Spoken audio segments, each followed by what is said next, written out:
अस्सलाम वालेकुम व्यूअर्स, मैं हूं दिनार। तो आप देख रहे हो मेरा YouTube channel Shershah Landa market. आज का नया स्टॉक है जापानी 100 किलो का बंडल आ चुका है। पर्दे के हवाले से इसमें आपको जाली भी मिलेगा, पर्दा भी मिलेगा, बी ग्रेड माल होगा।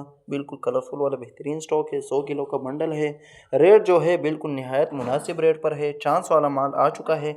8,000 रुपये इसका प्राइस है। ठीक है, तो बिल्कुल रोज़ी देने वाला माल है। चांस वाला माल आ चुका है। 100 किलो का बंडल है, जापानी स्टॉक है। इसमें आपको जाली भी मिलेगा। ठीक है, तो साथ साथ वीडियो देखते जाए कि ताकि माल के हवाले से आपको मुकम्मल आइडिया हो। तो जिस भाई को भी चाहिए स्क्रीन पे हमारा नंबर शो है, व्हाट्सएप पर रब्ता कर सकते हो। पेमेंट हमारा एडवांस है, डिलीवरी चार्जेस आपका ही होगा।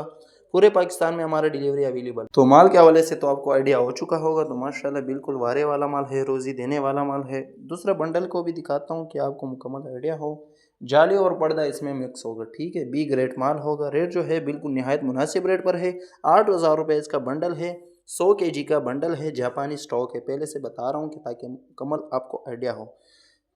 तो उम्मीद करता हूँ आप लोगों को वीडियो अच्छी लगा होगा। तो हमारे चैनल को सब्सक्राइब करें, लाइक करें, ताकि आने वाला वीडियो आप लोगों को आसानी मिलते रहे। ठीक है, तो माल के हवाले से तो आपको आइडिया हो चुका होगा। माशाल्लाह चेक करें, प्रिंट और सादा इसमें दोनों मिक्स होगा। तो मुझे दीजिए इजाज़त, तो फिर मिलते हैं नेक्स्ट वीडियो के साथ। तो हमें याद रखिएगा। अल्लाह हाफिज़।